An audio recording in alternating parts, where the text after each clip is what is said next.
So you did F-18s and then kind of lucked into the F-16 slot. Did you come right back or relatively soon after as an instructor? Like, was it student to instructor, or did you go back and... Yeah, so I am the last graduating class at Top Gun before 9/11. Oh, wow. So summer of 2001, June-ish 2001, I go to Top Gun as a student. I'd been selected earlier that year. My course comes up in the middle of summer of 2001. I graduate either late July, early August, somewhere around there. Back to my squadron, call it August of 2001. 6 weeks later, 9/11. 6 weeks after that, my ship accelerates the carrier deployment by several months. We go off to Afghanistan, and we're starting at the time. This is, fall of 2001, global war and terror kicks off. I'm on the John C. Stennis. We're dropping bombs in Afghanistan. On that deployment, I get a call from the commander of Top Gun. Hey, the senior Marine invites me to come back to the staff after my deployment. So deployment ends in May.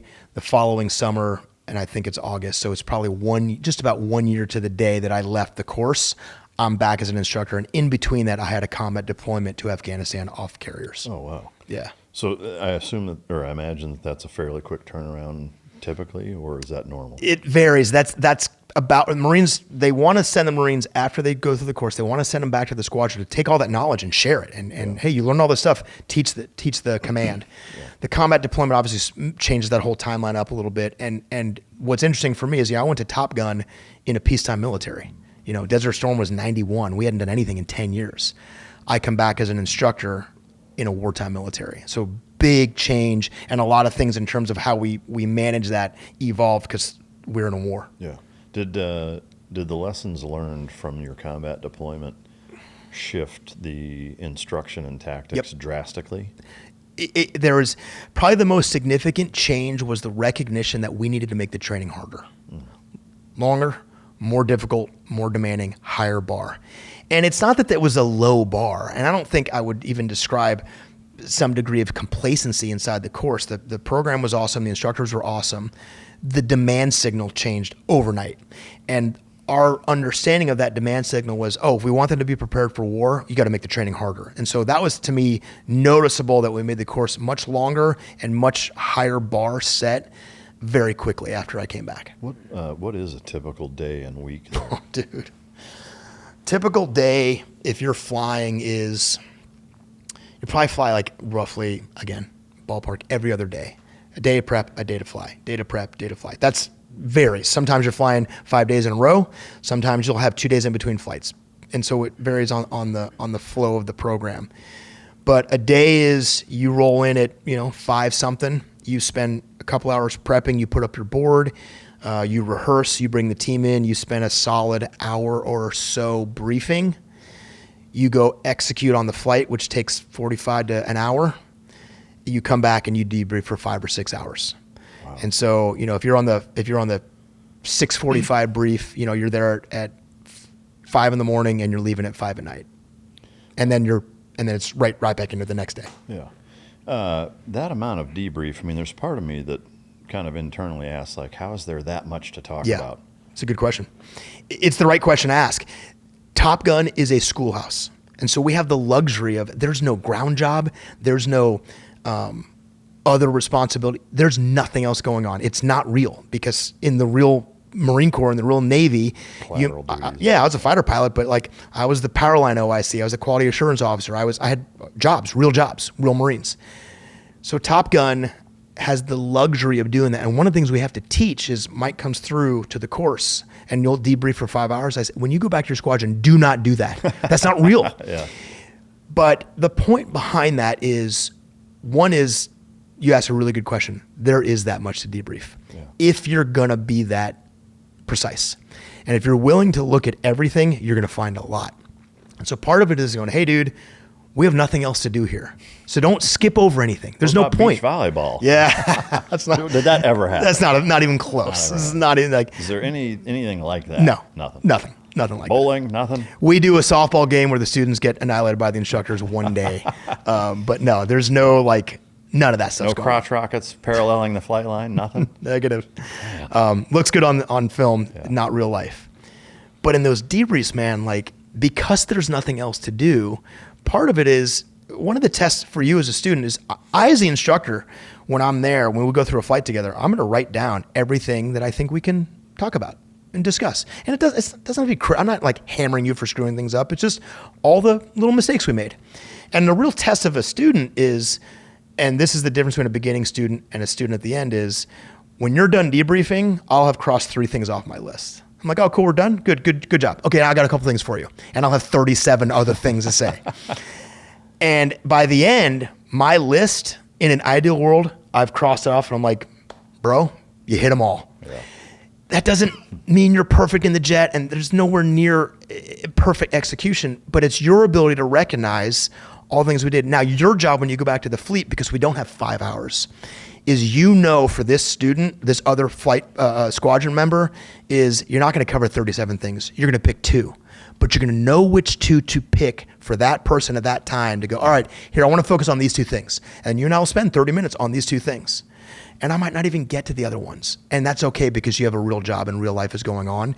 But I have the ability to identify all those things and be precise in my instruction to make sure you get better in the limited time we have. At Top Gun, you got nothing but time. So we'll debrief for 6-7 hours sometimes. Sometimes there are 4 or 6 guys in a flight, and we'll go through every single communication, every single execution. And it takes time. Yeah. So, I mean, it's teaching you to do what you were already good at, as being efficient. There you go. Yeah. It's perfect, man. That is perfect. Is there, or are there a few things that are the most commonly screwed up or most common debrief points? Yeah, I mean, there's a blend of 2 things. One is execution in the jet. I think one of the things that Top Gun teaches that is really hard to understand is when you get there, there have to be parallels to what you know from the teams. Is when you get to Top Gun, you think you know how to fly your airplane really well.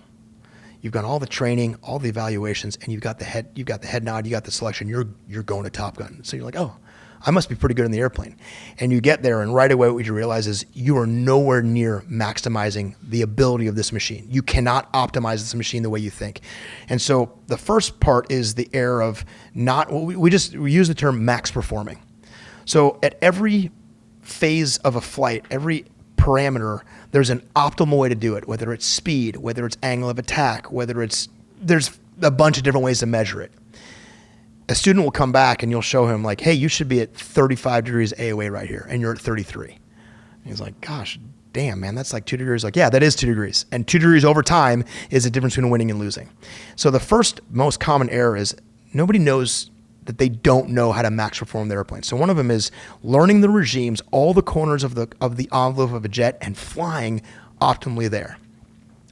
The second is, and I'll call it just generically, it's really a blend of like situational awareness and recall, is you have to know not just what's going on in your jet, but as a flight lead for this mission, you have to understand what's going on in all these other airplanes, to include the adversaries, the bad guys we're fighting against.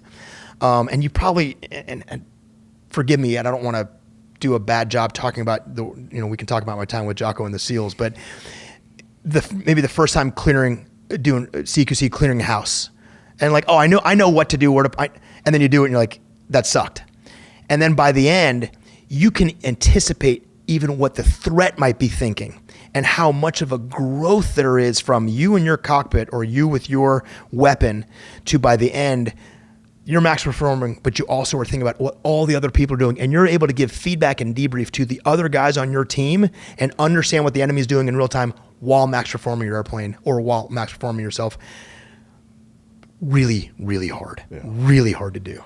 Yeah, I mean, to me, it's fascinating hearing you walk through that. It reminds me, the parallel SEAL community-wise, I think, is probably more dev group versus regular teams, because I think most guys showing up to a SEAL team know that they don't know anything. Like, one, it's been beaten into you all of buds. Like, when you show up, you better have no attitude, and it's like, you don't know shit, and it's going to take you 10 years before you even think you know what you're doing. Whereas there's some guys who are pretty on top of their game that think they are until they go through green team and realize there's a whole different level. And I'm not speaking from experience, but I know enough guys who, when they went there, they're like, I thought I was good at CQC until I went there, and same, it sounds like it's kind of a similar thing there. But I am curious, with that being kind of what sounds like the the essence of Top Gun is teaching people how to maximize the capability and threshold of the airframe, with AI being such a now powerful integration into that. I mean, I've had other guys, other pilots, fighter pilots on the show, and we've talked a little bit about it. But someone with your depth of experience, I'm really curious. I think it's inevitable there's going to come a time where the human pilot doesn't need to exist and maybe won't. Yeah. Or it'll be almost like a C-130 style, not necessarily flying that, but you're hanging back, kind of keeping an eye on all of the AI pilots or, something like that. Where are we in that timeline, and what do you think about it? Yeah, it's a good question. And I'll give you like a very short and then maybe a slightly longer answer, because I think philosophically it's the question to be asking. The short answer is we're at the beginning of what I think is a very steep curve. And so I don't think if I come back in 10 years, we're like, well, we're really this whole AI thing is starting to emerge, and we're not going to have that conversation. I think it's going to be a steep curve, which I think why the longer version of the answer is, and I don't actually know if my opinion is shared by my community. I've never really floated my thoughts on this, and I got to be careful too. Like, my opinion is meaningless. It's just what I think, and it's not steeped in anything other than just what I think I know. Is when I think about like the concept of the single seat fighter pilot, like kind of the manifestation, the P-51, the Corsair, the F-18, F-16, and the impact the individual has on the aircraft and the aircraft has on the world in terms of this being a weapon system. I think we're on the clock for the ability for that individual pilot and his aircraft to be the primary contributor to what that weapon system can do for the battle space. And I'm not saying like there will be, you alluded to, like, hey, maybe you'll be kind of a battle manager or there might be roles and places for you there. I think the advent of AI in the traditional fighter pilot world is going to be dramatic.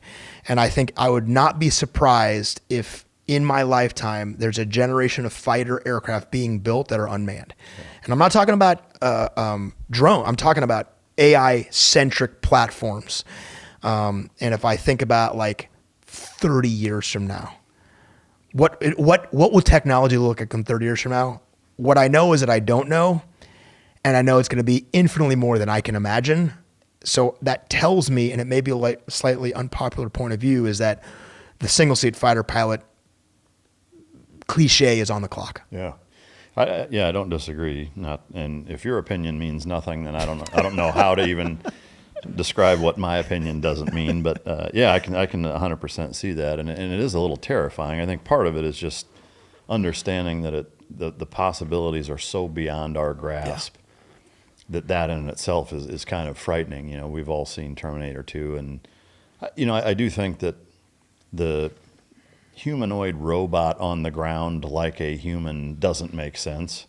Like, I get it in the movie, but now, like, as we're on the cusp of this actually happening, it's like the drones and the fighter the winged and rotary, fixed and rotary winged AI controlled platforms are 1,000x more likely, I think, and bang for your buck just make way more sense than having human-like skeletoid robots walking around shooting at things, Totally agree with that. Yep. But it is, to me, the biggest concern I have is, I think the same one that anybody would have, is that it's the what ifs. It's the self-aware, not in the sense that I think most people throw that term out there.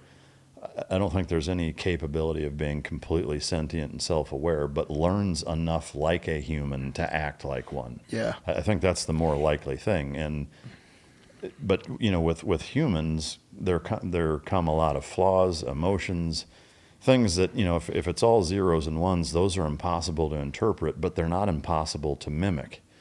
And I think that's the most terrifying thing, is that humans fuck up. We have emotionally based decisions that if a machine who doesn't have those learns them, will still mimic them, even if they don't feel them. Yeah. And to me, it's like this. It's like the hand over the baseball, bat thing, where it's like, I can imagine a point where it starts to mimic things in a way where it doesn't matter, whether or not they realize what they're doing and turning on human beings or even just screwing up, no matter how good any computer-based system or, whether it's ChatGPT or any AI platform that you utilize, you see the quirks, you see the mistakes, and I don't think because they're programmed by humans make mistakes, they're always going to be there. Yep. But the better it gets, the more magnified they are. Yeah, and I mean, we could talk about this for days. I mean, this is a real conversation, and All right, folks, some breaking news right off the top. Beam's cyber sale is now open for early access for my listeners, and it's their best offer of the year. Right now, my listeners get up to 50% off with my code MICDROP, all caps, all one word. And you can grab Dream for just $32.50. That breaks down to only $1.08 per night. For the best sleep of your life, go to shopbeam.com/MicDrop and use my code MicDrop. And don't miss out. This is the lowest price Dream has ever been sold anywhere, and they will likely sell out quickly.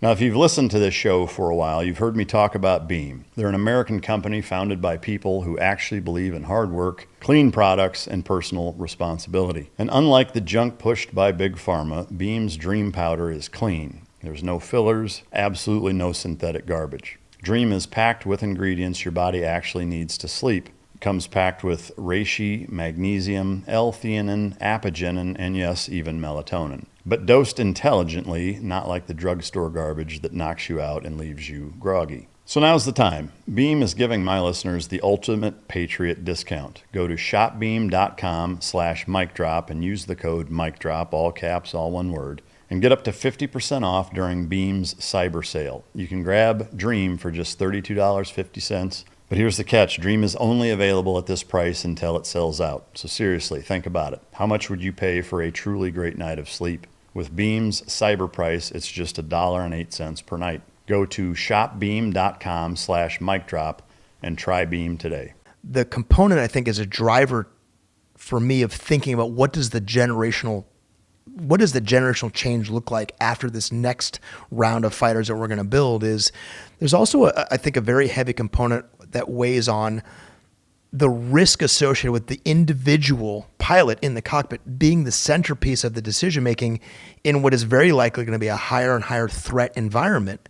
And so if you're going to continue to see mistakes like you described, like, hey, this isn't about creating an error-free autonomous brain that does not make those mistakes. It's the risk of that associated with it. Is it worth the risk of the human individual that would be part of that? Or is there a better, smarter, safer place for that person to be where when the mistake does occur, we're not losing plane and pilot like we used to anymore? And I think that even tends to complicate even our vision of what does an AI-driven platform do.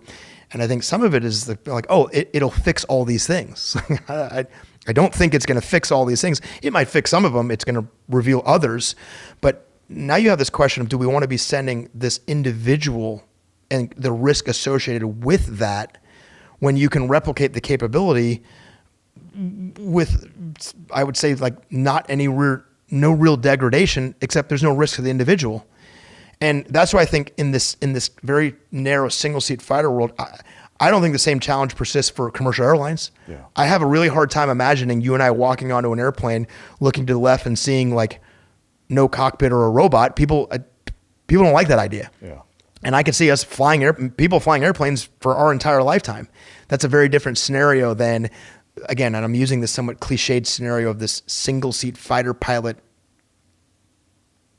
genre that I think understandably would age out based on that technology, but not because it fixes all the problems. It's because the risk to the individual gets removed in doing it. And that's appealing to us. For sure. So it's a really interesting discussion, and there's a lot of unknowns that are out there. Yeah. I personally think that the single seat fighter pilot is on the clock. Yeah.